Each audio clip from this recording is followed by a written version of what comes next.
Ito naman guys, ang aking oregano. Ayan o. Ang bango. Mabango siya. Ayan o. Punta tayo doon guys sa baba.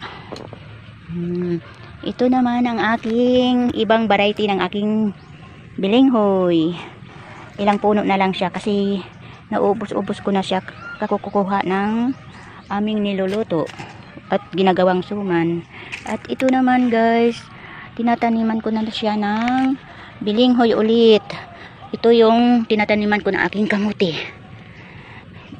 Ginagawa ko naman bilinghoy, yan naman ang aking tinanim. Ayun guys, ayan, tumubo na siya. Mga 1 linggo na yan mula pagtanim ko. Ayun, madami na siyang tumubo. Ayan. Ayan ang aming kapitbahay. Katabi ng aming lupa. Ilang palaya, nakatanim na sila. Ito naman guys, ang aking bilinghoy. Ayan ang aking bilinghoy. Ito yung aking pinagkukunan ng mga paka. Kung tawagin sa amin ito guys, paka.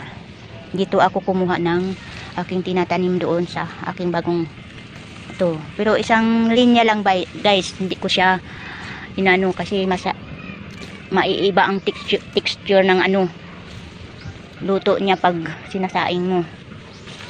Ito guys, sobrang ligat. Maligat siya. Ayan o.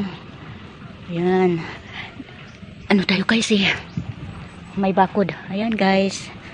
Ito, iikot tayo sa aking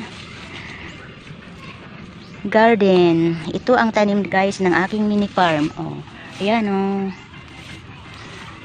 Lago na siya. Sobrang taas na din yung mga puno niya. Ayan. Oh, damuhan na dito guys. Ganito yun dati nung dinadamuhan ko nung nililinis ko siya. Puro damuhan. Ayan oh. Ayan. Ayan ito guys, sa sobrang panay ulan dito sa amin, ang putik ng daanan. Nakabuta na nga ako. Ito guys oh. Itong aming sagingan. Ito naman siya banda guys, sa baba. Inuumpisan ko na siyang damuhan. Kasi balak ko naman siyang tatinaman ng ubi. Ubi naman ang itatanim ko dyan. Yan. Yan ang bahay ng aking mga pinsan. Ayan oh. Ayan guys. Suong ulit tayo sa bakod. Ito guys ang aking kalabasa. Dito hindi ako naka-harvest dyan kahit isang bunga. Hindi siya nagbubunga.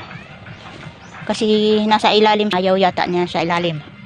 Ito naman guys, may ilan pang pirasong natitirang bunga ng aming buungon. Sa Tagalog suha. Ayun may ilang piraso na ang dami itong bunga. Ngayon ilang natitira, mga hinog na, nagsawa na rin. Dito tayo guys sa kabila. Damuhan na itong ating dinadaanan. Ito naman ang aking sili, ang sweet pepper. Ayan may hinog na siya guys. May mga hinog na siya. Hindi ko siya kinukuha kasi siya, pagkukunan ko ng similya ulit. Ayan. Ayun, tinutuka na ng manok. Binutas na. Ayan. Ito naman guys, ang aking kamuti. May laman na siya.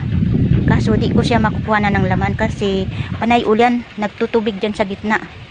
Ayan guys oh. Ito ang aking kamuti. Ayan oh. Ayan. Dinadamuhan ko lang din ito. Ang sukal-sukal ng mga damo dito, pero pinagdamuhan ko siya, pinagtsagaan ko siya.